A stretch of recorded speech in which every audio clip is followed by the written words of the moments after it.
अब मोबाइल से रिलेटेड किसी भी चीज़ के लिए आपको शॉप टू शॉप जाने की ज़रूरत नहीं पड़ेगी, क्योंकि टोटल सॉल्यूशन लेकर आ रहा है मोबाइल से रिलेटेड सारी एसेसरीज जो आपको सिर्फ एक क्लिक पर आपके घर पर डिलीवर की जाएगी, और वो भी अच्छे और सस्ते दामों में। तो आइए जल्दी हमारी वेबसाइट पर विजिट करें।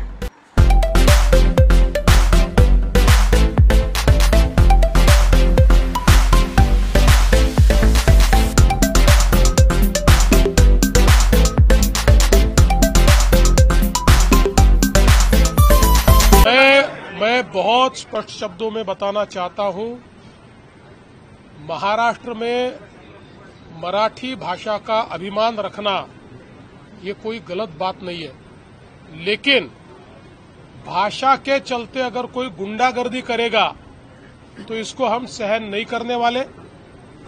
कोई अगर भाषा के आधार पर मारपीट करेगा तो ये सहन नहीं किया जाएगा।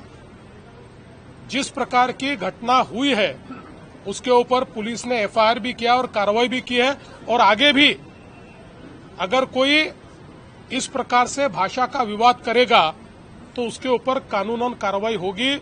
हमको हमारी मराठी का अभिमान है, लेकिन भारत की किसी भी भाषा के साथ इस प्रकार से अन्याय नहीं किया जा सकता, ये भी हमको ध्यान में रखना पड़ेगा। और मुझे तो कभी कभी आश्चर्य होता है कि ये लोग अंग्रेजी को गले लगाते हैं और हिंदी के ऊपर विवाद करते हैं। ये कौन सा विचार है और ये किस प्रकार की कार्रवाई है? इसलिए इस प्रकार से जो लोग ऐसा कानून हाथ में लेंगे इनके साथ कड़ी कार्रवाई की जाएगी। देखिए, मीरा रोड की घटना के तुरंत बाद एफआईआर भी दाखिल हुआ और कार्रवाई भी हुई है। इस प्रकार से कोई भाषा के आधार पर गुंडागर्दी करेंगे तो हमारी सरकार उनको छोड़ेगी नहीं, उनके ऊपर कार्रवाई करेगी। मैं वापस कह रहा हूं, स्वभाषा का अभिमान होना चाहिए, मातृभाषा का अभिमान होना चाहिए, पर उसको आगे करके अगर कोई गुंडागर्दी करेगा तो सहन नहीं किया जाएगा। अरे भाई, उनके मन में एक प्रकार से ये भावना है कि वही मराठी है। वो मराठी थोड़ी है, हम भी मराठी है, हमको भी मराठी चुनकर देते हैं। हमको जो इतने वोट मिले 51% मराठी लोगों ने वोट दिए हैं, इसलिए केवल वो मराठी नहीं है, उन्हें मन से संशय निकाल देना चाहिए।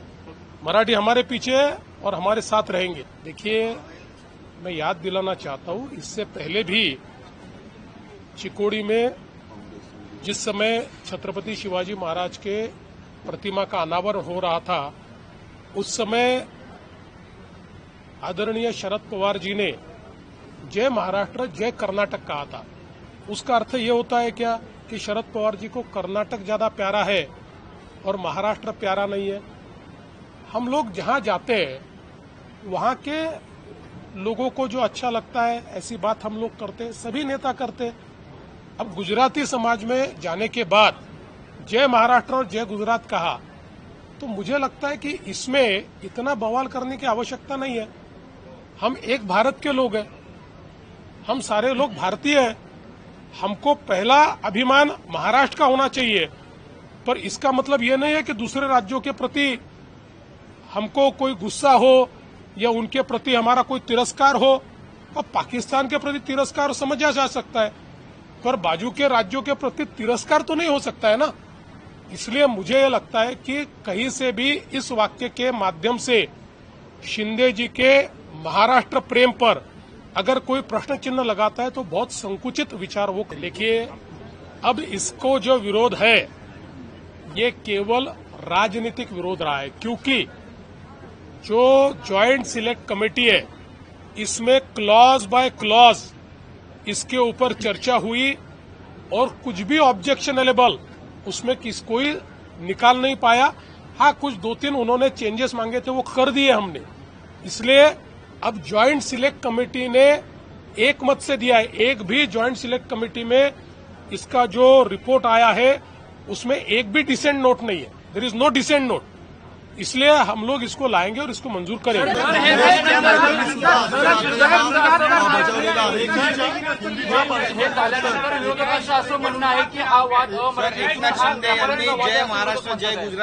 व्यापाऱ्यांचा वादाचा काय अर्थ आहे?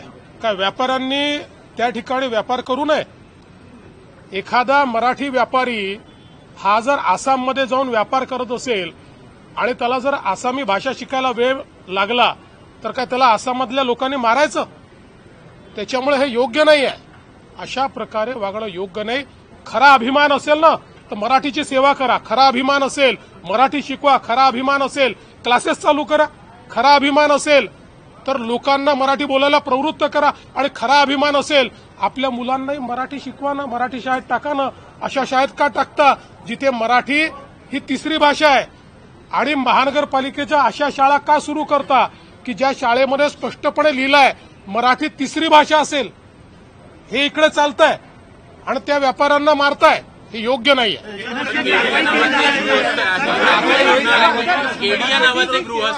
एकनाथ शिंदे यांनी पुण्यामध्ये जय गुजरातचा असा नारा दिलेला आहे। विरोधक असं म्हणतात की अमित शहा यांना खुश करण्यासाठी त्यांनी असं आहे, आपल्याला मी आठवण करून देतो, यापूर्वी एकदा चिकोडीला छत्रपती शिवरायांच्या पुतळ्याचं उद्घाटन करताना माननीय शरद पवार साहेब हे जय महाराष्ट्र आणि जय कर्नाटक म्हणाले होते। याचा अर्थ काय? त्यांचं कर्नाटकावर जास्त प्रेम आहे आणि महाराष्ट्रावर प्रेम नाही असं ठरवायचं का? आपण ज्यांच्या कार्यक्रमांमध्ये जातो त्यावेळी त्या संदर्भात आपण बोलत असतो। आता गुजराती समाजाच्या कार्यक्रमात गेल्यानंतर जय गुजरात म्हटलं म्हणजे आता एकनाथ शिंदेचं गुजरातवर प्रेम ठरलं आणि मराठीचं प्रेम कमी झालं आणि महाराष्ट्रावरचं प्रेम कमी झालं। इतका संकुचित विचार मराठी माणसाला शोभत नाही। मराठी माणूस हा वैश्विक आहे। याच मराठी माणसाने अटकेपार झेंडा नेलाय, याच मराठी माणसाने संपूर्ण भारताला स्वतंत्र केलेलं आहे।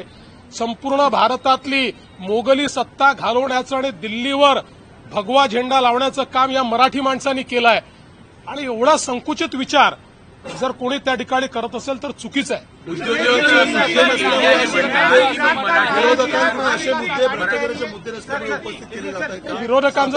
विरोधकांजवळ मुद्देच राहिलेले नाहीत, त्यांचा लोकांशी टच देखील राहिलेला नाही, लोकांच्या मनात काय हे देखील त्यांना माहिती नाही, आणि म्हणूनच ते असे मुद्दे उचलतायत की जे मुद्दे खरं म्हणजे असे आहेत की ज्यातनं लोकांवरही त्याचा परिणाम होत नाही।